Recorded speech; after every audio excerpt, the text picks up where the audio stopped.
And away we go, Marie.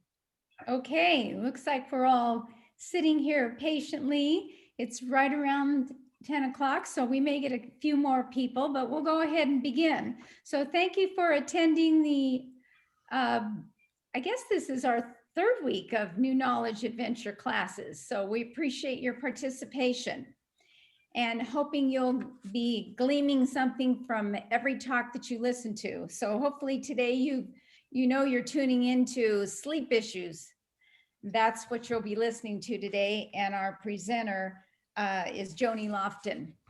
So I just wanted to give you just a few points about New Knowledge Adventures. The history of this particular organization started over about 15 years ago, and it was created as a learning program out of Pocatello and Idaho State University.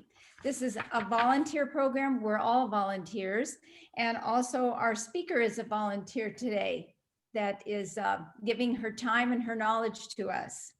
So just wanted to let you know that there are many classes from now through May, and you can sign up for any of them online if you'd like to. You can even sign up the day of, and we can get you into that class now that we are all on Zoom. Our classes will probably be on Zoom this year, through the spring classes and possibly even the fall classes. So thank you for learning how to use Zoom and be a participant. As we're all still learning, Zoom is a learning experience also. So I just wanted to let you know that in 2014, AARP got involved with Idaho State University out of Meridian and Treasure Valley YMCA also.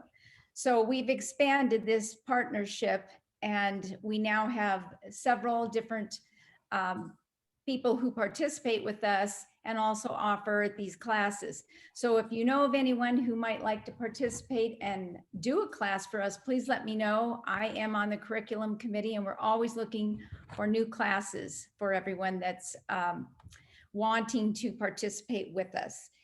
It's all driven by volunteers, so you also can be a participant with us too. So we're thankful that you're here today and you're participating with us. And just to let you know a little bit about Joni, she is a certified orofacial myologist. And she is in tune with the basic knowledge of various different types of sleep disorders, which maybe one or all of us have had sometime in our life, and we might even be having them right now. So hopefully she'll be able to give us a little information on treating these disorders. And she'll tell us about her training and things that she has learned along the way. So I think I'll just let Joni take off and explain everything to you, and also then share her presentation, which is a PowerPoint that you'll be watching on the screen. If you have any questions and you'd like to ask them along the way, she's open to having you ask them while she's speaking. So if you'll put them in the chat, myself and also Eduardo, who is AARP intern right now, will be watching that. And or if you want to put your hand up, we'll watch for that either through the reactions or just your hand up if your picture is showing. So with that, I just want to let you know that her presentation will probably go till about 11:30, but you can stop us along the way, or if you'd like to wait until the end, you can do that too. So go ahead, Joni, and we'll look forward to hearing what you have to say. Okay, great. Thanks for that introduction. I'm really glad you all are here because sleep is quickly becoming the worldwide health crisis. And obviously we're in a health crisis right now with a pandemic, and I'm sure we'll have pandemics in the future, additional ones. But on a sort of consistent basis, sleep's becoming one of our biggest health problems. 45% of the world's population that we know of grapples with sleep problems. So statistically, about half of us here have or have had problems. So that's a lot of people, and we've learned a lot from those people over the last 10 to 12 years. So today I'm going to share with you why it matters that it's a crisis. Whoops, why isn't this advancing? You know, we practice this over and over and over. I wonder why it's not advancing. There we go. So we've learned a lot over the last years and how sleep really connects to our mind, body, and soul, as some of you might have experienced issues with your mind, body, and soul. And so you're going to learn why sleep matters, how to recognize problems, and also we're going to talk about ways to support your sleep efforts. And I really want to emphasize that word support, because the sort of sleep hygiene tips that I'm going to share with you today are there to support your sleep. If you have an actual sleep disorder that's untreated, the hygiene tips can only go so far until the biological, physiological pieces are helped in some way or another, treated as a sleep disorder. Conversely to that, you might have a sleep disorder that's been treated and you're sleeping much better, but there still might be other things in your makeup that need a little bit more support to maximize your sleep. Now, why me? I'm a speech language pathologist. I am associate chair of communication sciences and disorders on the campus in Meridian. So why am I talking to you about sleep? Well, clearly I'm not an expert. I'm not a sleep expert with those credentials, but I'm a sleep enthusiast. And why is that? Well, that specialty certification that Marie talked about, oral myofunctional disorders, I work with people who have abnormal habits, abnormal oral muscle problems, or abnormal oral habits that create a problem with functions like chewing, swallowing, eating, differences in their facial and dental development, and lots of other things. And the primary reason they have these problems is because they have a breathing problem. And believe it or not, breathing issues, airway issues are at the root of most sleep disorders. So I work with clients who have sleep disorders. So for that reason alone, I've done a very deep dive into sleep through reading research articles, going to conferences, and being alongside these people in their journeys to help them sleep better. And I've been on my own journey recognizing about 4 years ago that I had a diagnosable sleep disorder, and I've learned a lot through that journey as well. So because I've learned how much it does affect one's whole health, and because I've learned that we can head this off even in babies, and certainly we can help adults of any age make changes, that makes me an enthusiast, because I've seen lives changed when sleep changes. Okay, so we'll get going here, but it's super important also to know that unfortunately in this hour and a half, we are going to touch the tip of the iceberg. There's no way we can get really deep into depth into sleep or the things that I'm going to touch on. So take good notes. I've given you a handout with references and resources that give you an option to look into things deeper that we talk about today. So I didn't give you my exact slides or even the list of tips, because I'm going to leave that up to you to sort of take notes to stay awake, right? Okay. So for me, as an orofacial myologist, I see sleep disorders written all over these faces. First clue is the mouth breathing. If someone breathes through their mouth and not their nose exclusively, they're going during the day, then they're going to breathe that way at night. If you sleep at night with your mouth open, whether it's wide open or just barely open, you're not going to be able to get into deep sleep. You might sleep for a long time, but you're not going to get into a deep sleep, okay?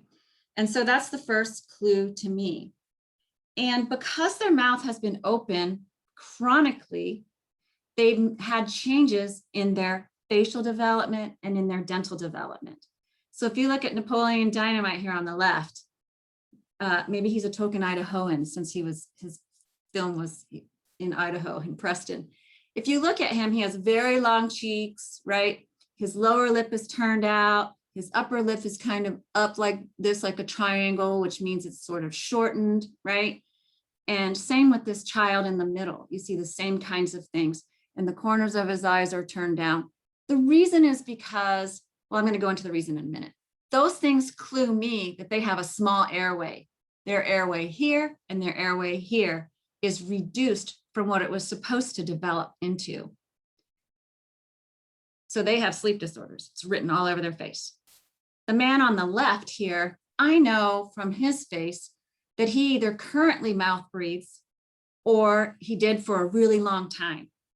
He might have been able to close his mouth long enough to take this photo, but the fact that he has this bunched muscle on his chin means that he had to use extra muscles to close his mouth, right? You don't see that on mine. I don't need extra muscles because I'm not a mouth breather. But if I didn't use my muscles for a really long time, just to close my mouth, I've got to overuse muscles, okay? So, why does this happen? How do they get this way? Well, this is a really key factor. Your tongue really has a huge role in guiding your health. So we have what we call rest posture. So you guys are all in rest posture right now, unless you're eating something or chewing gum. If you're just sitting and listening, you're not eating, you're not talking, you're not chewing gum, and you're not singing, you're in rest posture. Your tongue should be at the roof of your mouth, resting on the roof of your mouth. So if your tongue is not resting on the roof of your mouth when you're developing, instead of getting this nice U arch, when I say arch, I mean like what your teeth are in, right? Your dental arch. So your upper arch is not going to be the nice U shape that it's supposed to be. It's going to collapse. Your tongue's not there to shape it, and it's going to be much narrower. But you have the same palate. Where did the rest of it go when it got smaller? Up into your nasal cavity.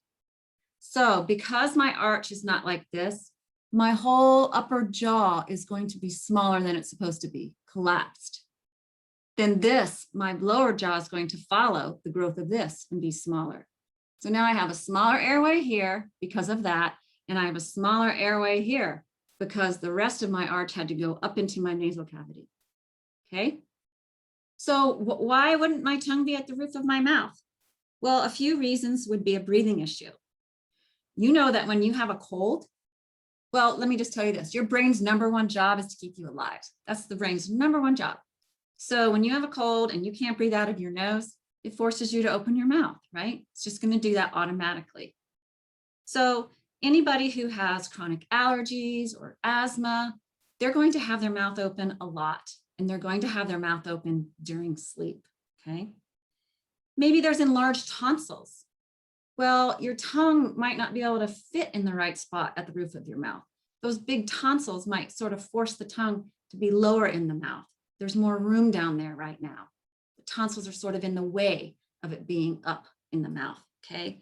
So people who have large tonsils, maybe they have enlarged adenoids, and again, they're not breathing very well, so they have to open their mouth to breathe.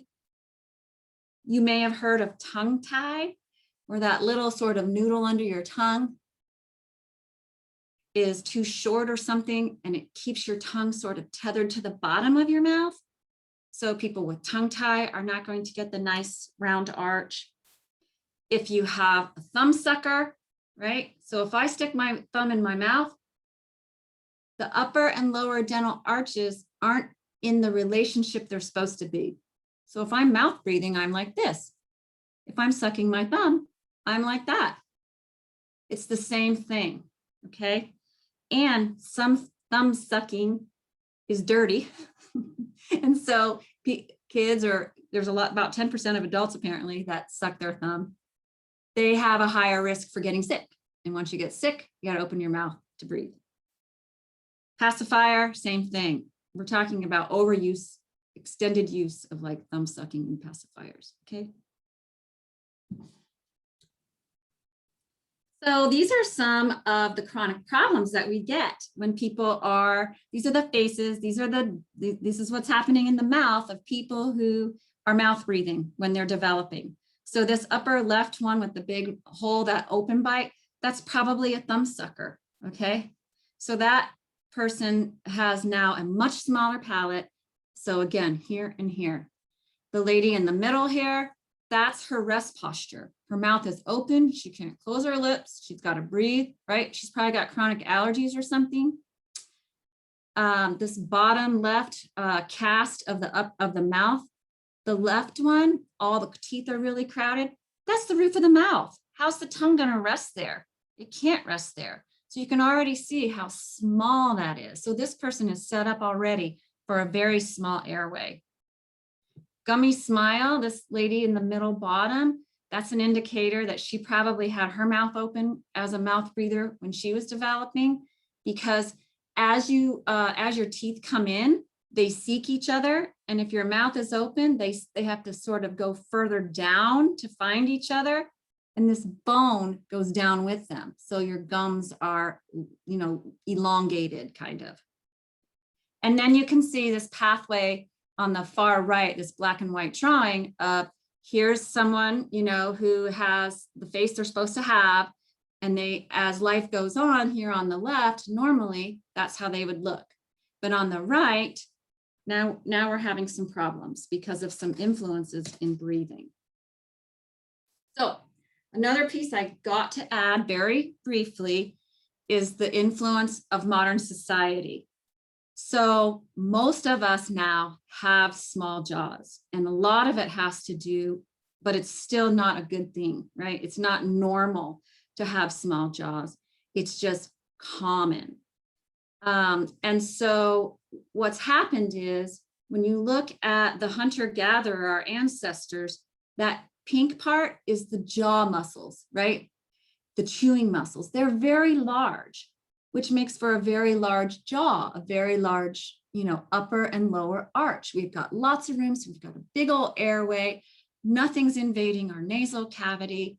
And the reason theirs is big and this modern person is small, some reasons, there's lots, we could spend a whole day just on this, is they chewed hard food, raw food, right? Where now we cook our food, we eat mushy food, we give babies baby food, we're sucking applesauce out of pouches, right?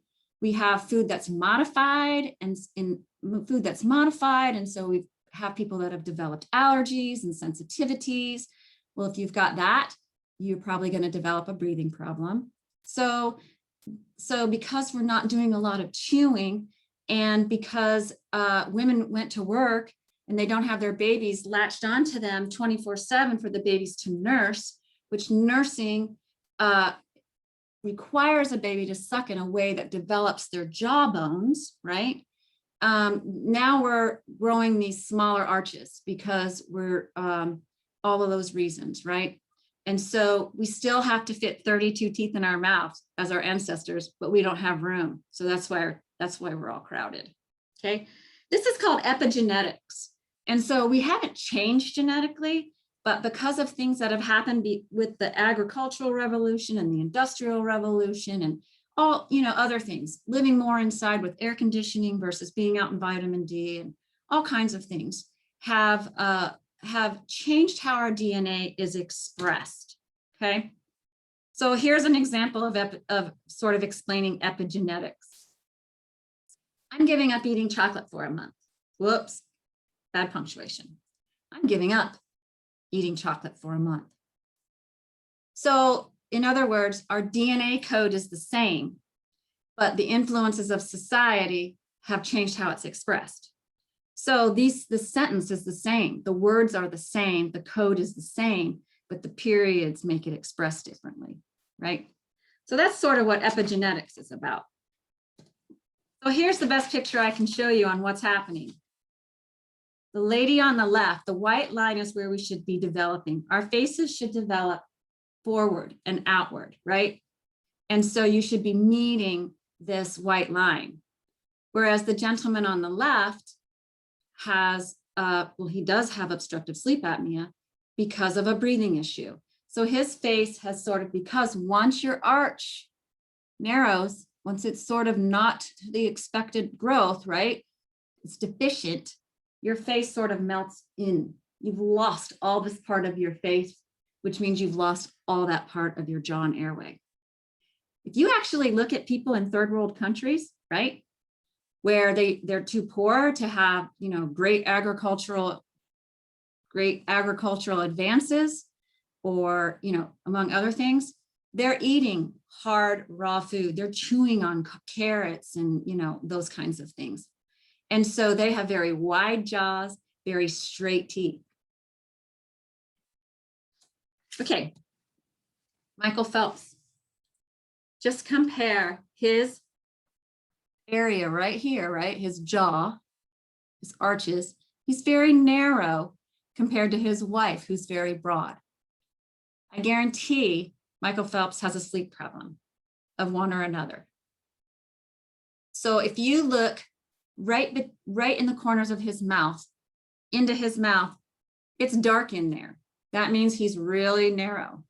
You look at her corners of the mouth, you see teeth. She's got a nice broad jaw. She's got a good airway. Now she could have a sleep disorder of another kind, which you'll see in a minute, right? But she's got a nice airway. Okay, so these are not so obvious in terms of these people's faces and their sleep issues. That is me on the right several years ago. And this is Kourtney Kardashian. So just a few days ago, maybe a week ago, she showed up on the blog of a very popular sleep clinic that I know in LA as saying she has a sleep disorder. It wasn't disclosed what kind, right? But she doesn't look like the people we just saw. So what's her deal? Okay. Well, here's me a few years ago before my diagnosis, but I was already struggling with sleep for a very, very long time, right? And so you just think, oh, I'm getting older, it's harder to sleep. You move around the house and you start sleeping on all the sofas, all the different beds in your house, try to get relief, right? Go watch TV till midnight, all those kinds of things that are all wrong. So what's up with these people? Well, Kourtney could have a small airway. She just has it for a different reason. My particular reason was when I was 50, I discovered I had a tongue tie. So my tongue was not resting in the roof of my mouth when I was developing, okay? And so my jaws are very small and my airway is small. And then obviously it's impeded into my nasal cavity as well. I didn't mouth breathe during the day. As I look back, I'm pretty sure I mouth breathed at night. So I never really got very great sleep. And though I had my lips closed during the day, I had and continue to have very poor posture. My body said, okay, you're going to keep your lips closed. I'm going to open your airway another way. Your head's going forward. So my head goes forward. What follows? My shoulders. Very poor posture growing up. Nothing worked, right? Braces didn't work to get my posture fixed. My parents publicly shaming me to put my shoulders back didn't work, right? It's because my body was trying to keep me alive. So poor posture can be a sign of a sleep problem, definitely a breathing problem. And of course, we know today that it can also be a sign of humping over your computer too long, right? Because we're all developing these problems. So the other problem with me is I had braces in the 70s. One of the things that a lot of people did in the 70s was put headgear on their patients, this big old wire that came out, right? And that actually pushed our faces backwards. The opposite of what it's supposed to do is to push it forward. So a lot of us may be, children of the practices of headgear or taking teeth out. If you had crowded teeth back then, and unfortunately some still do it today, teeth were taken out. Okay, so like my brother had at least four teeth taken out. And so what happens is when you have teeth removed, those spaces are closed in by the teeth. The teeth close those spaces in. So if you have this arch and four teeth are taken out, now your arch is going to be even smaller because those teeth were taken out and the other teeth are going to close to fix it. My brother had horrendous sleepwalking, sleep yelling, and night terrors. So he had a sleep disorder until he got it sort of taken care of about 58 years old. So if you have grandchildren or children who are going through orthodontia and the orthodontist wants to take teeth out, get a second opinion. Okay, let's get into the types of sleep disorders. So these are the, primary types. So insomnia is that nagging thing where you either have trouble falling asleep, it takes too long, or staying asleep. And I'm not even talking about those sort of mini arousals. I'm talking about you wake up and you just can't go back to sleep for, a while. You might have both problems. Hypersomnia is when you fall asleep really easily, right? Sort of the narcolepsy thing. I don't have a lot of experience with that. Restless leg syndrome is actually a form of a sleep disorder. A lot of people don't know that. It often accompanies one of these other sleep disorders. And actually, one of the things that they found to be highly related to that is something in our body called ferritin, Ferritin, and it's related to iron. It's related to how we store our iron. So a lot of people who have restless leg syndrome have low ferritin. So if you have restless leg syndrome or think you do, then you might want to check with your doctor about checking your ferritin level. And it's really easy to get back up, okay? Which I'm not going to tell you because I don't want you to self-medicate, okay?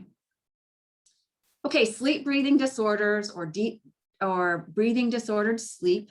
You'll see both of those terms in the literature. People argue about which one should come first. So obstructive sleep apnea or sleep apnea is the most commonly known one.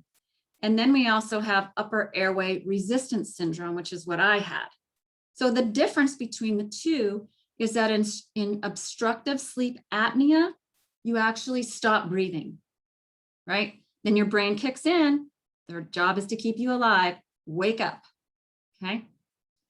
In upper airway resistance syndrome, your body feels a sudden resistance to breathing, right? So if you think about me, I have a small airway here and a small airway here. And so I had resistance in terms of the passage of breathing.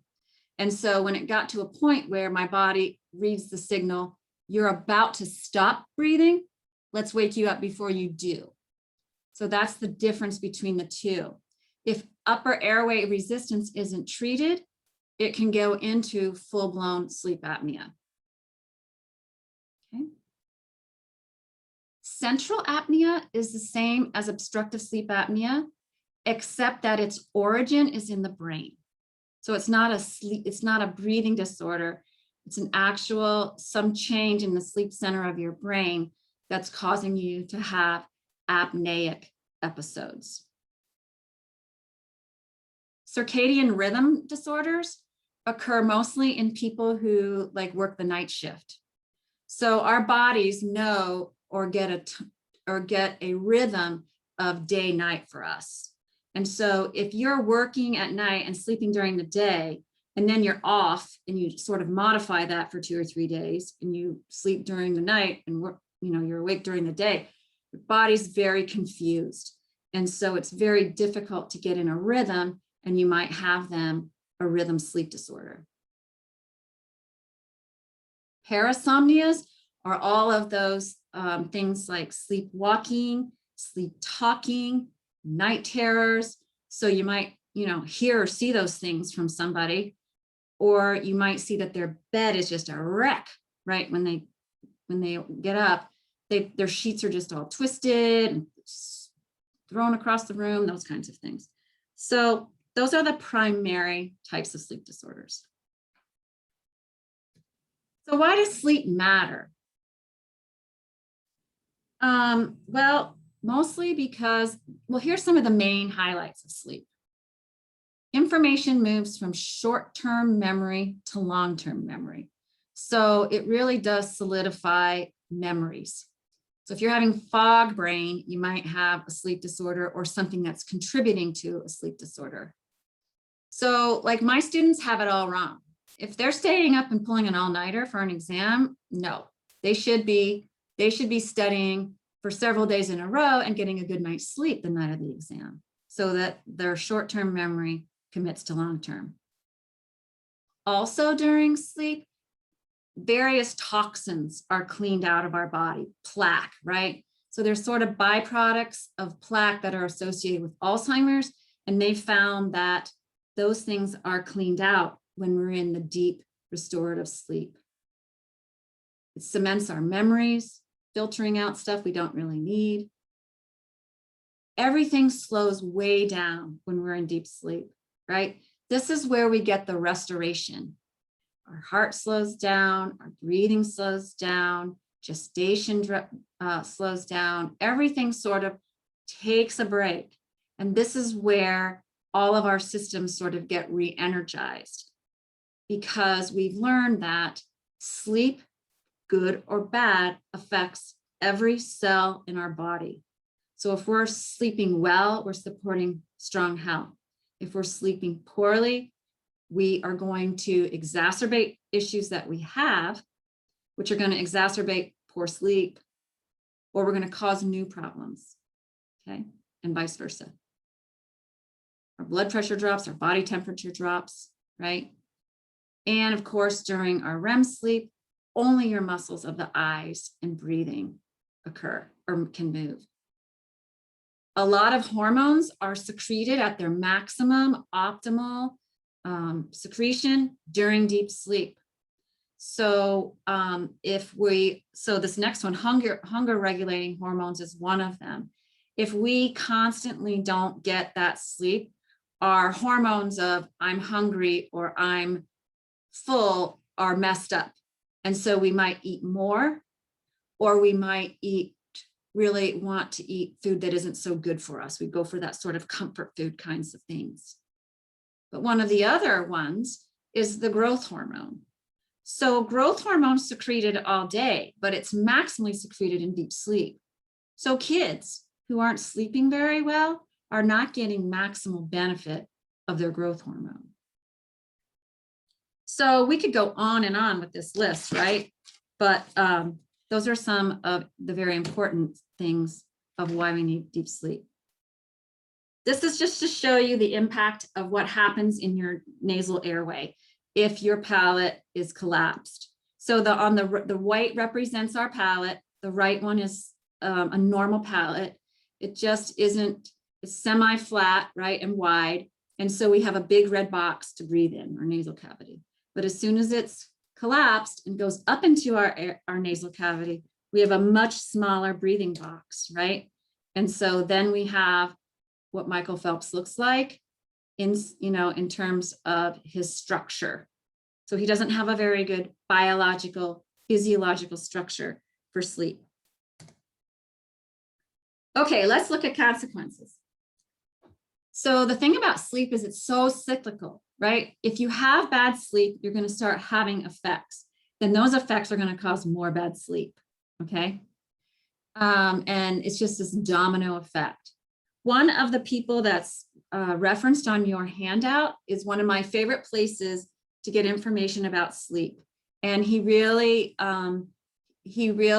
does his podcasts and articles and things very much to the public. So his name is Dr. Stephen with a V Park. And he's an ENT in New York. And he was really becoming disturbed by seeing what he called old people diseases in young people. What's going on? Like, why am I seeing, severe diabetes and heart problems and high blood pressure? What's going on? Why am I seeing these in the young people? Well, about that same time, his wife was diagnosed with a sleep disorder, upper airway resistance syndrome. And so he was also learning a lot about sleep. So he started to think about his patients, wondering if maybe a lot of them had sleep issues. So he began to screen them for sleep, and then found out that they probably had issues, sent them off for sleep studies, indeed had significant problems with sleep. The sleep issues were treated, and most of the things that they came to him for, they didn't need help with anymore. And so he ended up studying sleep disorders and becoming an expert himself. And so he's a really great resource about everything you want to know about sleep and stuff you didn't even know is connected. So this is both consequences of a problem or signs of a problem. Kids or adults, kids or adults. Obviously, some of these are definitely adult things, but So problems with being alert, your focus, your attention, your memory skills, learning problems are common in children who cannot sleep well. Mood swings, anxiety, behavior issues, relationship issues, right? If you're moody, you're anxious, you have behavior problems, you don't remember things, you're going to have relationship issues, both as a child and as an adult, right? Kids sort of shy away from kids that act different. You're at a higher risk for an accident in your car or on the job, the growth hormone issue I talked about, and uresis is wetting the bed. So if a child is wetting the bed at night, at a point where they shouldn't be, it could be a sign of a sleep problem. And so sometimes that's because sometimes your body gets signals that there's fluid maybe around the heart or so forth because of the sleep problem. And it doesn't know that that's where it is. It just knows it needs to release fluid. And so it does. And the child wets the bed, or the child disordered sleep, they don't really feel that signal coming from their body and they wet the bed. For adults, if you get up in the middle of the night to go to the bathroom more than 2 times, you're at high risk for the fact that you probably have a sleep disorder. Reflux, GERD, stomach issues are a common problem. We have, for a variety of reasons. If you're sleeping with your mouth open, right? I mean, you're breathing in a lot of air. And so if you're swallowing air, you could have digestive issues. The other thing is we have 2 nervous systems, the sympathetic and the parasympathetic. The parasympathetic is rest and digest. So they're sort of paired. So if you're not doing good with one, you're probably not doing well with the other, okay? And then so that means you're probably more high sympathetic. Well, the sympathetic is our fight or flight, right? It's that sense of urgency, like you got to get out of here, right? So a lot of people who have sleep disorders are in higher fight or flight. And so their body can't, 1, get into that rest and digest, and 2, they're more in that sort of clenched, on edge, doing things very quickly and very focused. It's sort of the type A person. And so that sort of stress shuts down the digestion ability. And you have things like irritable bowel or colon problems or GERD. So it's very common in people with sleep issues, people who have sleep issues. Grinding and clenching. Now there's a variety of reasons you do that related to sleep. There are a high percentage of people who either grind, particularly grind versus clench. It's again, your brain trying to find the right way to open up your airway. So it's trying to find the jaw position that most opens your airway. Another reason that you clench or grind, people who are in that fight or flight clench, okay? They're the person who might be combing their hair, They're the person who might be combing their hair and clenching this fist at the same time, right? Or I find myself sitting in the dental bench, but on my body is like super clenched, right? And so it's again, that fight or flight, you might grind down. The other reason you do these things is if you're not sleeping well and you get up and you're like, I'm so exhausted. Your body says, you need to go to sleep. And your brain says, no, it's daytime. You can't sleep. Do what you need to do to stay awake. And so clenching and grinding is one of the things that your body does to keep you awake. And so does acting out. So does anxiety. So are behavior issues. So we see a lot of kids who are diagnosed with ADHD. There's a lot of research that's come out in the last 5 years that's shown that maybe some of these kids don't actually have ADHD. They have a sleep disorder. And so again, these ADHD-like behaviors are coming out because they're exhausted. So some people do clearly have ADHD, but some they're finding are misdiagnosed. And I have some resources in your packet to further explore that. Night terrors, high blood pressure, heart attacks, strokes, every cell in your body, right? So all of these things can be reality with a sleep issue. Okay, so these are some Postural signs of a sleep disorder. First of all, they all have their mouth open. Sign number one, problem number one. This cute little baby up in the left-hand corner, love that bum up position. So cute. Take a picture, post it on Facebook and Instagram. Well, what the baby's actually doing unconsciously, that brain says, bum up, let's open the airway. You can't breathe. The girl in the upper right, she's got her head positioned a little bit up, right? Again, she's trying to open the airway. The brain's doing it for her. Can't breathe. This little boy on the bottom in the yellow, some people think that what people who sleep in those kinds of positions where their hands are on their face is, again, their brain keeping them alive. And so positioning the jaw in a certain position to keep the maximum airway. Hands up. If you do it right now, it feels good. You feel all the air. You feel yourself opening up. So people who sleep with one arm up or two arms up might be having sleep issues, even if their mouth's closed. This is enough to open up their airway, okay? More signs. Posture is a sign that you're not breathing well, okay? Again, it could be other things, but it's definitely a sign that you're not breathing well. Obviously snoring, if someone stops breathing, if you're excessively tired during the day, right? Even if you go, I've had parents say, oh no, she's the best sleeper. I can hardly get her out of bed. She sleeps so long, she'll sleep 10 or 12 hours. That's a sleep problem.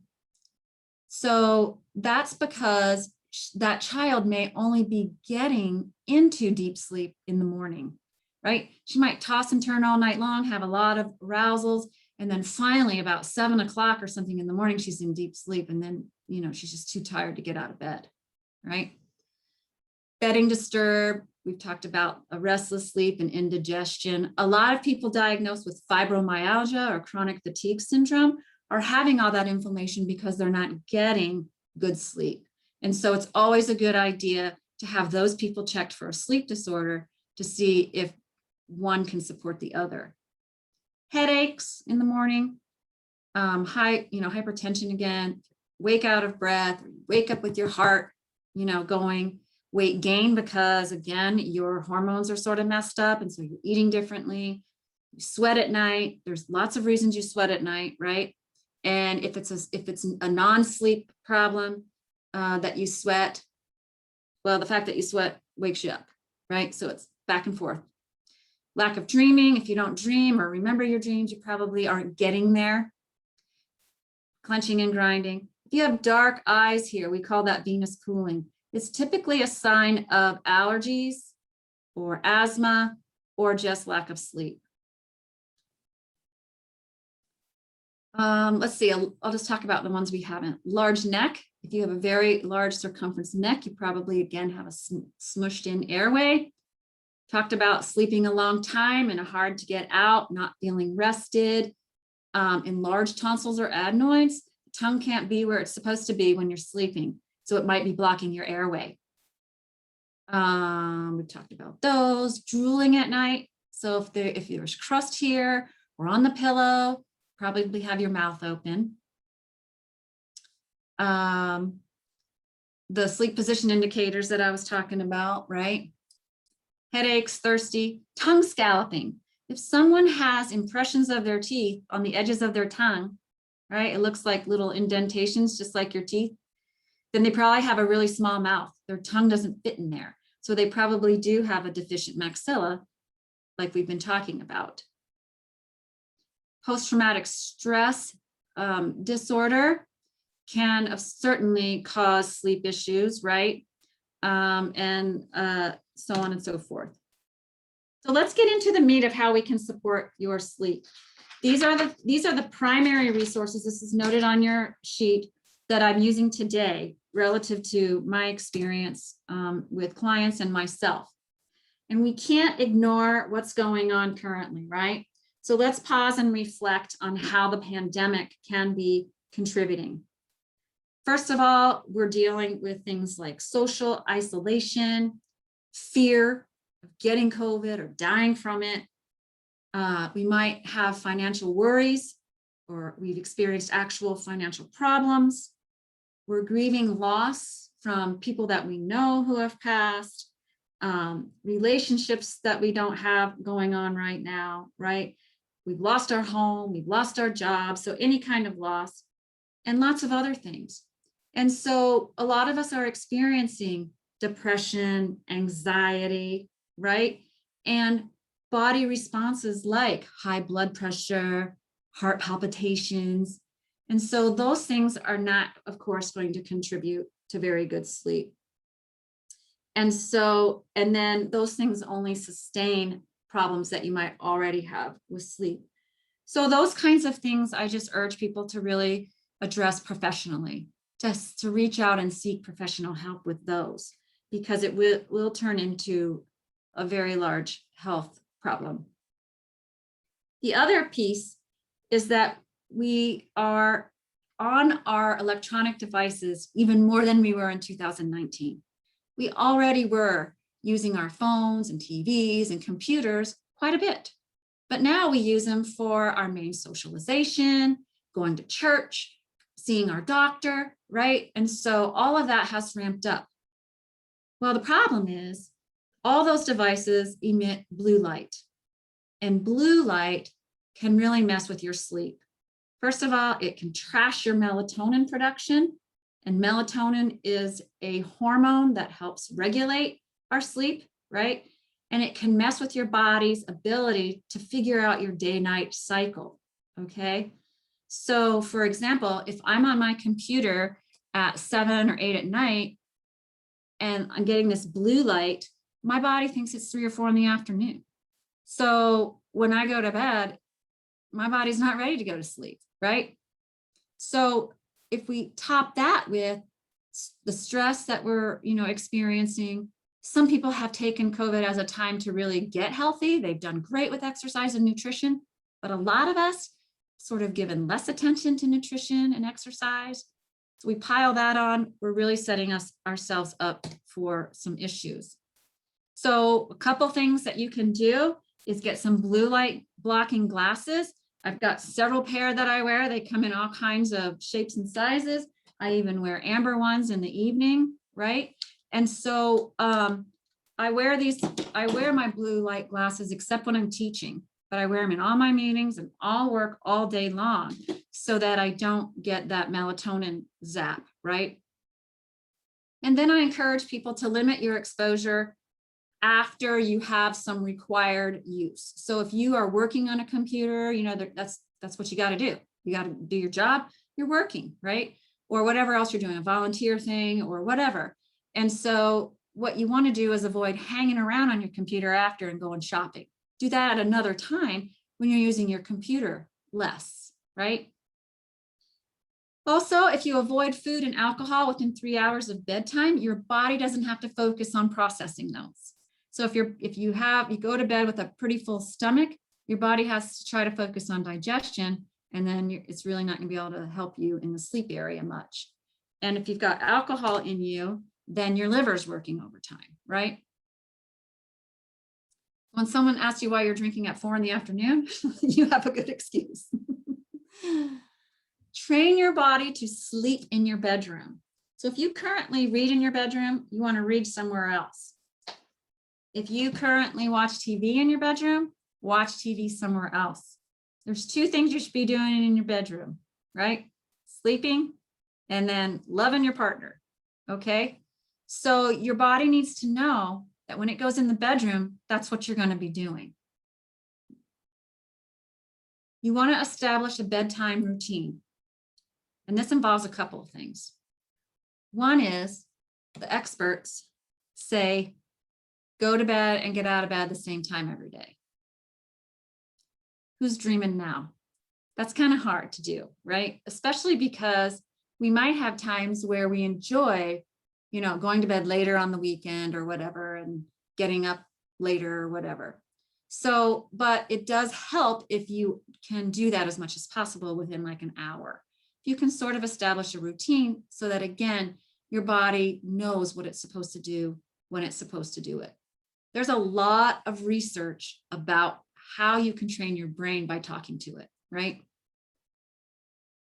You also want to set up some steps toward a bedtime cycle. So this has some benefits. So for example, for me, the whole brushing teeth and washing face, I try to do that well before I go to bed, because if I wait till I'm going to bed, and then I go get water on my face, right, and brush my teeth, I'm stimulating myself back up, okay? And so you don't want to do that. So at some point, sometime between, after dinner and at least an hour or more before I go to bed, I'll go take care of all those things. Now it's time to go to bed. My routine is I go into the bathroom, go to the bathroom, and then I listen to a podcast. Now, I have my phone in a very special case, so I don't get blue light and I don't get any of the other whatever signals come out of my phone. My phone's on silent, so nobody can contact me. In fact, I put my phone on silent at 7 p.m. every night because I don't want to get into any conversation with colleagues, like with a text. I might see a text and then I'm stressed out the rest of the night. I'm not going to get sleep, right? Or even fun things. Oh, cool, and you start chatting socially with your friends. Well, that sort of stimulates you. I need to start winding down, okay? So time to go to bed, go to the bathroom, and then I set my podcast, and then I have a special earplug that I use. This goes under my bed, right? So the podcast helps me sleep because I'm not thinking about anything else that's going to keep me awake. And it's semi-interesting. I'm interested in it so that my mind doesn't wander, but it's okay if I don't hear the end, right? And so, and plus I know I can play it back the next day if I really want to hear the end. So it distracts me enough from thoughts that keep me awake, and it allows me to fall asleep. So the point of this routine is, if I wake up in the night, which I do often, little micro arousals, I go right back to sleep. Micro arousal, go back to sleep. Well, if I'm awake for what feels like 15, 20 minutes or more, I have to say to myself, you know what? It's time to go back to sleep. Okay, body, it's time to go back to sleep. I reboot, go to the bathroom, whether I need to or not, put on the next podcast, go back to sleep, right? And so that only takes me 30 minutes to an hour versus the 3 hours I would stay awake if I didn't do that. So for me, I would say that works 80% of the time. So if you can establish whatever routine you like, and it works to get you asleep, then use it to reboot when you've stayed awake too long. You want a dark room, you want a cool room. Ideally, they say 65 degrees, right? That's easy to do in the winter. My husband just doesn't want me to put the air conditioner down at 65 degrees in the summer. So get it as cool as you can. Most people who sleep on their back, even though we should be able to sleep on our backs, most people who have problems sleeping don't do well on their backs, because you remember your muscles all relax, and so your tongue muscle relaxes, your throat muscles relax. And if your tongue isn't doing what it's supposed to be doing, or you don't have room for your tongue to do what it's supposed to be doing, it'll fall back in your throat and you'll wake up, right? So side sleeping is probably a better option. And so here's a picture of a little pocket sewn on a shirt with a tennis ball. So that if you get on your back, you're not going to like that. You're going to put it back on your side. You can just take tape and tape a tennis ball, and then eventually you get used to it and you never get on your back, and you can take the tennis ball off. That's a little trick. If you can help establish your circadian rhythms, you're really going to help your body, right? And so if you expose your eyes to sunlight as soon as possible when you rise, without sunglasses on, the better.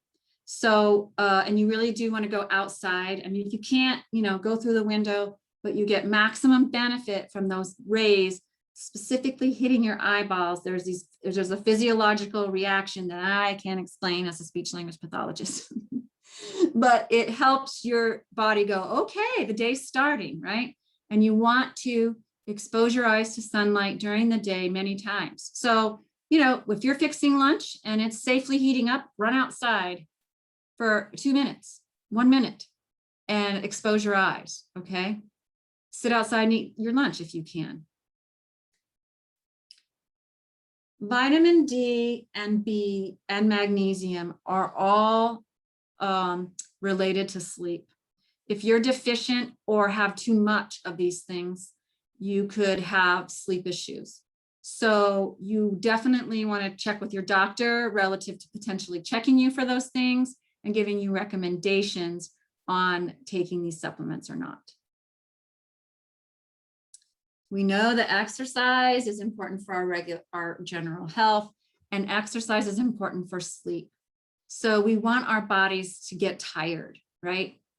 But some people don't like to exercise, or they don't like to do the whole, 30 minutes, 45 minutes, whatever. And that's fine. So even if you did short bouts of exercise during the day, you're benefiting your body. So, here I am working at home, right? And so I don't walk a gajillion miles in my home like I did when I was in my office. Different places I had to go within the building that I work in. And so I set alarms for every hour and a half or 2 hours and literally do something for 3 to 10 minutes. I might run up and down the stairs 6 times, right? Or whatever, do jumping jacks, walk in place, run in place, walk around the block, just something that's within, literally 3 to 10 minutes. You will find great benefit from that. You want to try to avoid working out too close to bedtime. So nighttime workouts are less productive for sleep because, again, it revs up your body, right? So you want to keep the calm. Gut health is something I can't stress enough. I worked very hard on my gut as part of my getting over my sleep disorder, and it has helped tremendously. There's a lot of research on the gut-brain connection. And what's so fascinating is they're finding that unlike most of the time, your brain talks down to your rest of your body. Well, they're finding the gut actually sends signals to the brain. It's the opposite. And so they're calling the gut like the second brain. And so I'm not going to give you a lecture about what's healthy and what's not, but I will give you one tip. Healthy alone isn't enough. You've got to have variety. So for me, I tried to eat healthy for a very long time. But what I found out was I was sort of eating the same things all the time, right? So I wasn't getting enough variety. So as soon as I expanded my variety of what was healthy, I found a huge difference in my gut, in my digestion, in my colon health, right? And in my sleep. And we all know that sugar is one of the, enemy number one relative to health and gut and sleep and all kinds of things. So I have to put that in there. I love sugar too, but you want to decrease it as much as possible and limit caffeine. You can have caffeine, but you want to limit it. I don't know what the recommendation is right now. You can look that up in terms of, how many cups of coffee. But again, there might be a relationship on when your last caffeine was. I know that one person recommends, don't drink caffeine within 6 hours of your bedtime. So that's just something that you have to gauge for yourself, right? Like my in-laws always joke with me because I started drinking decaf a long time ago. And I would say, hey, anybody want some decaf? And my mother-in-law would always say, no, I'm afraid it's going to keep me awake. I want the regular. She's like, I know regular doesn't bother me, so don't mess me with decaf. Monitor yourself for trigger foods. Anytime I don't get a good night's sleep, I think about the day before and the day before that. Think about the last 48 hours. What did you do that might have been a little bit different? What did you eat what did you eat, right? And so the next time I have a bad time, I'm like, what did I eat? And trust me, your memory's not going to remember. And so I write it down and I go back and look and I see, well, there's nothing common here, but I'm going to write it down. Well, eventually you might find that there are foods that do bother you. So for me, I found out, it took me a really long time, I was having these sort of light flashes when I was sleeping. I called it a psychedelic night. And it turned out those were auras of a migraine. So I was having the auras, but I wasn't having any pain. Well, there's a group of food called nightshades that bother some people. They're toxic to some people. And so I was backing off on nightshades and I did well. And then I sort of put them back in one at a time. Well, I found out that the only nightshade that bothers me is tomatoes and raw tomatoes. Cooked tomatoes are fine. So if I eat raw tomatoes, I have those night auras, right? So it's a really weird thing, but I can't tell you how much that's changed my life to not have those night auras. So I never eat raw tomatoes, right? So monitor yourself. Find out, you might find some patterns that there's just something funky that you eat that does contribute to your sleep problems. Did you have indigestion, right? Or just didn't sleep well? Okay, one of the hardest things to do for a lot of people is coming up next, is really controlling our cortisol level, right? Really trying to get ourselves calmed down. So you might have sort of been born a type A person, right? That was me. I've been that way my whole life. I have 2 speeds, on and off, right? I follow the speed limit, but I get to the speed limit right now. I go from 0 to 45 and a 40 and a 35 now, right? So I have that high fight or flight. I've got to calm myself down. Well, meditation is one of the ways that you can do that. And I have this little cartoon up here. Am I having fun yet? Or I have to move. Yeah, am I happy yet? Because I'll tell you, I used to make fun of meditation, and I used to make fun of my friend who got into meditation. And it's like, I can't sit still and think about nothing. I can't do that, right? I'm type A. I can't do that. Well, there's lots of forms of meditation I've learned. So you've got to find your form of meditation. There's a lot I do better if someone's talking me through a meditation and telling me what to do. I do better if it's a 5 or 10 minute meditation instead of a 20 or 30, right? And so you have to look at apps and look at different programs for types of meditation that work for you. Breathing. Keep in mind that I've talked a lot about breathing issues relative to difficulty in breathing. Well, people who are in high fight or flight overbreathe. So that's another breathing problem. We should only be breathing 6 breaths per minute. So if you're breathing faster than that, or if you're breathing through your chest rather than your belly, you're overbreathing. And that can be hyping you up, even though you might not feel hyped, right? But your body is on alert. And so when you're asleep, you might be waking up because your body senses things that you don't even know it's sensing, right? A certain smell that goes through, change in temperature, a drop in the air pressure. Those kinds of things are sensed by people who are on alert, okay? And so breathing is another way. If you don't want to do meditation, do breathing. And I've put 2 examples on here. Box breathing is where you inhale for a count of 5, hold for a count of 5, exhale for a count of 5, inhale for a count of 5. So you just have those 4 motions all the same. Inhale to your count of 5, hold to the count of 5, exhale to 5, inhale to 5 again. And then alternate nostril breathing is just that. You hold your nostril and you breathe in here, hold it, and then you breathe out, and then you breathe in, hold it, and then you breathe out, and then you breathe in and you hold it and you breathe out for about 5 minutes. So if you do box breathing or alternate nostril breathing for 5 minutes, that can have similar effects to meditation because you're just calming your system down.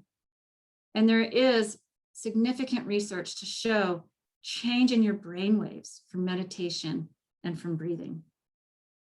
Singing is another way you can calm yourself down. So it is very important to get this sort of calm down feeling. A lot of people take baths to calm down. It's very effective, but timing, they find out, relative to sleep is important. Your body needs to cool down to fall asleep. And so if you take your bath, as tired as you feel and relaxed as you feel in that tub, once you get out and you start, wiping down or whatever, your core temperature is still too high to go to sleep. So you don't want to take your bath any sooner than 1.5 or 2 hours before your bedtime, instead of right before you go to bed. Epsom salt and lavender oil have been found to help relax, right? If there's essential oils or herbal teas like chamomile and lavender, those have been found to help people relax. We've talked about the exercise. Again, I silence my phone. I get off all of I work on computer all day. And so 7, everything's off. The TV's off, the computer's off, the phone is off. I do watch TV later on the weekends, but I, again, just set those parameters, and I can't tell you how much it's helped me. I can catch up on text conversations that happened after 7 in the morning. You want to avoid, when you do watch TV, even if you get off at 7, you want to try to avoid, well, let's just say if you have something you have to do the next day, like work for me. So on work days, I really try to avoid any TV that's going to ramp me up. And so psycho thrillers, that's an obvious one. That, or a crime show or something, that's going to like get me all ramped up. And so, but even happy things, right? You're watching something that you think, oh, this isn't really ramping me up. And I get ramped up because I'm like, oh, what's she going to say? Oh, what's he going to choose, right? And so again, you sort of want to pick your TV. So we try to watch like comedy or something during the week. And then we save, it's like, oh, this is ramping me up. I'm going to have to save this for the weekend.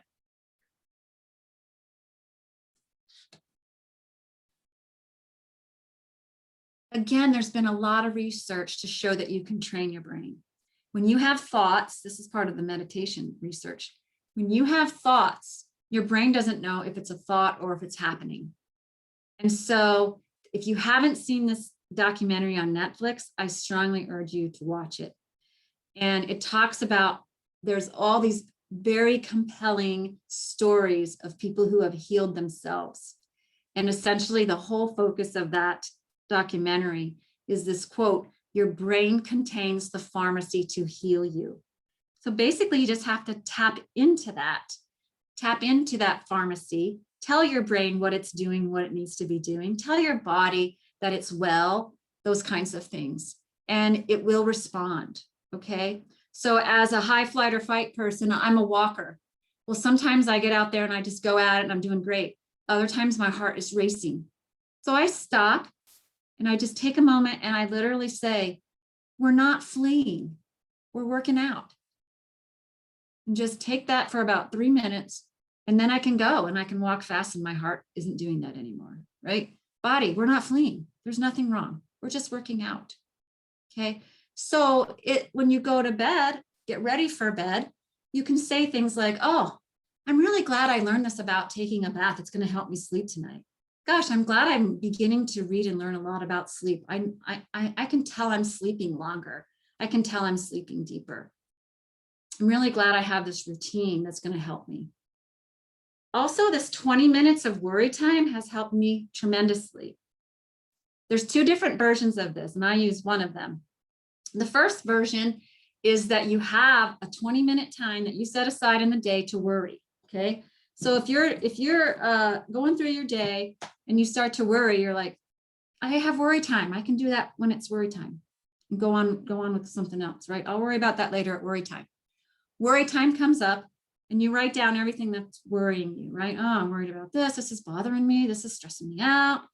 Okay, and I look and it's been 15 minutes. Spend 5 more minutes worrying. Go back and re-worry, right? Spend the whole 20 minutes writing down your worries. Then when you're done, crumble up the paper and throw it away. Done. I've worried. I don't need to worry anymore tonight. I've worried. You wake up in the middle of the night, you go, what am I worrying about this for? I've already worried. I can worry about it tomorrow at worry time. It's time to go to bed. That doesn't work. You know what? It's time to go to bed. Time to reboot. Go do your routine. Come back to bed. The second version, which I like better, is I'll take my worry time and write down what's bothering me and then write the next step I'm going to do. Okay, so I'll write down what's worrying me and then go, oh, you know what? I'm going to call so-and-so tomorrow and ask how she handled this. This is kind of stressing me out too. I'm going to make an appointment with the dentist and have it checked out. This is bothering me. I'm going to do some research on what other universities are doing. Okay. Anything else? What else am I worrying about? I still have time. I'm going to go back through and like, yep, that's a good next step. Great. I wake up in the middle of the night. If I start thinking of those things, I say to myself, I mean, you don't have to say these things out loud, but you definitely tell your brain, okay, I don't need to worry about this. I have my next step planned. If that doesn't work, I can worry about that then. I need to go back to sleep. And that helps me, again, about 75, 80% of the time. I don't need to worry about this. I plan my next step. A grateful journal, there's also a lot of research to show that when you focus on gratefulness, your brain changes, your brain waves change, the way you think calms down your body, again, puts you more in the joy zone. So you don't have to necessarily write it down. You can, do prayer. You could write down your grateful things, or just sit for 5 minutes and say, I'm just going to reflect on what I'm grateful for today. And it can be the same thing every day. It doesn't matter. But the research has been mostly on actually writing it down, documenting what you're grateful for.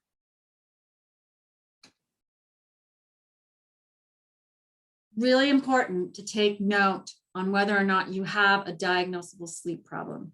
So if you have any of the things that we've talked about today, whether things that relate right to sleep, like snoring or noisy breathing or sleeping with your mouth open or clenching or grinding, or you just have several medical issues, you might want to have your sleep checked out, right?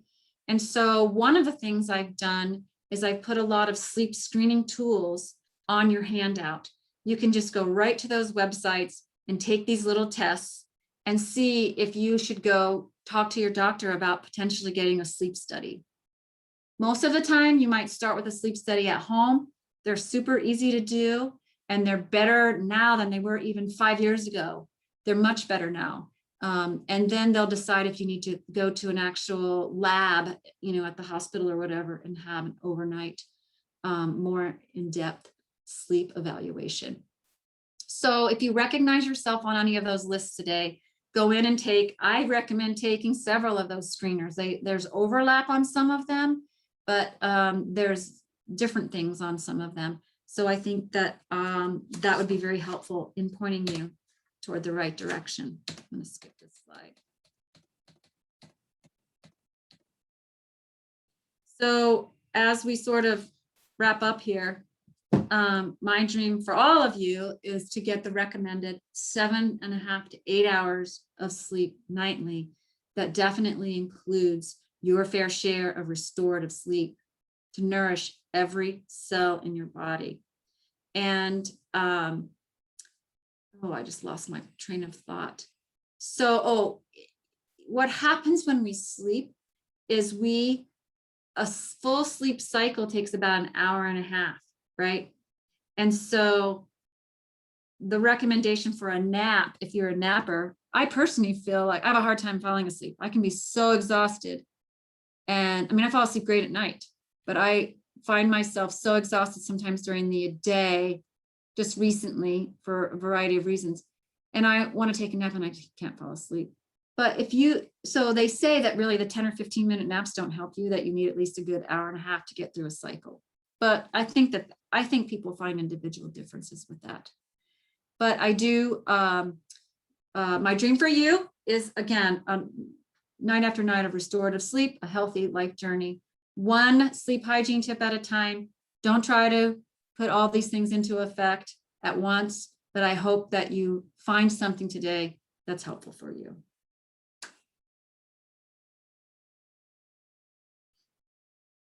So someone says their husband has night lights on because of balance issues if he has to get out of bed. One thing could be, there are some, maybe you're using this, but there are some night lights that are motion driven. And so it's off until he gets up, right? So it depends on how your house is set up. You don't want him to walk 10 feet before it goes off, right? Because you could have an accident in there. Someone said they're finding Heal on Prime Video rather than Netflix. Great. And I did watch it probably 2 years ago on Netflix. Yes, they're ignoring ours. Any other questions or comments? Can we have a copy of your slides? I can give you a copy of most of my slides. I can't really give you the pictures, but I'm happy to give you that so you have those lists. Absolutely. If you email me, I will send that. Or else, Marie, is there a good way to do it through you guys? Then I would have to ask Sheena on that, but I think on your handout, you do have your email there. Mm-hmm. So you can email me and I'm happy to send it for sure. Yeah, if somebody wanted to reach you, if they think of a question after we're off this. Absolutely. Today, I can sure send that question to you. Yes, yes, you're welcome to contact me in email about anything. Absolutely. Thanks for the opportunity to be here. Somebody just asked you if you're familiar with the Fitbit sleep data. Are you confident with it? So I don't know much about the Fitbit sleep data. I know people use it. I think it's really, I used an Aura ring, if you've ever heard of that, OURA. I think that those things are really good to give you an idea, but I don't know how accurate they are, but I think they're not going to be, crazy off, I don't think they're going to show something that's not there, but they might not be, as accurate as like a sleep study would be. I think it's great to track something like that and utilize it to change your health. Right. I've used a couple of different devices, and sometimes they even ask you, do you feel this is accurate? And sometimes it is, and sometimes I know for sure it's not, because I know where I was the night before. So I don't know if it really monitors things exactly, but it sure gives you an idea. I agree with that 100%. Yeah, there's certain things you're like, that is not right. Exactly. Yeah. I didn't fall asleep in 10 minutes last night because I heard the whole podcast. So you're not. Or vice versa. It didn't take me that long because my podcast is only this long and I fell asleep. So I'm sure, I wanted to make sure everyone did receive the handout that Joni gave to us. And if you didn't, we'll we will make sure that you did. But I know that there's a lot of information that you put in that handout, a lot of different places you can look for different, I guess there's some videos and there's some different sites they can go to find out quite a bit of information, it looks like. Yeah, someone's asking about my phone blocker. Basically, if you go to settings and I think it says do not disturb. Yeah, so the do not disturb, if you have a phone that has that on there. So I have it scheduled from 7 to 7. So nobody's texting. My kids can get through, my 20-something kids can get through, and my parents can get through. But basically no text, no phone call from 7 to 7 gets through. Great. My friends know that, it's like, oh, sorry, and they make fun of me and it doesn't bother me. You got to put guidelines, especially when you're not a great sleeper. Yeah, Definitely. that's right.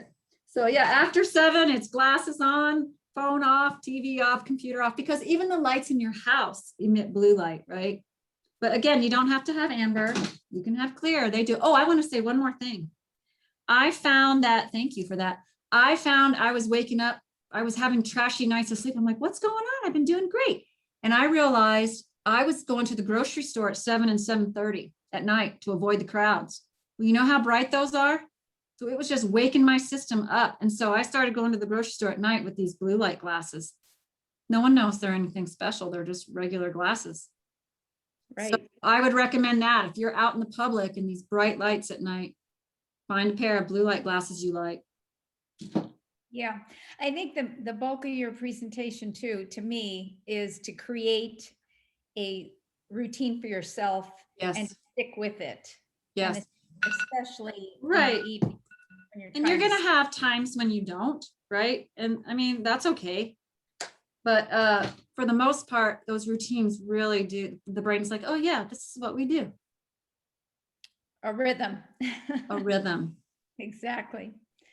Well, thank you so much for all your information, and we appreciate your expertise and all that we gleaned today from listening to you. And everyone, if you do want to get a hold of Joni, her email is on the sheet that was handed out to you. And also Sheena put in the chat the C-Event site that if you do want to sign up for any future classes, they're available right now to still do that. Want to thank all of you for taking time today to be with us, and yes, appreciate your interest in all of our classes. For so sure. If we have no other questions. So much. Again, sorry, I just sort of through it, but I really wanted to hit on a few points. And as I told Marie early on, I was raised in the Northeast, so just a fast talker. Well, you got it all in, and that's important. Thank you so much. Thank you all so much. Okay, everyone, have a great day. In Idaho, a great rainy day, I should say. Yes, yes, yes, yes. Okay, we hope you sleep well tonight. Thank you very much. Thank you very much. One tip at a time. Don't forget that. Yes.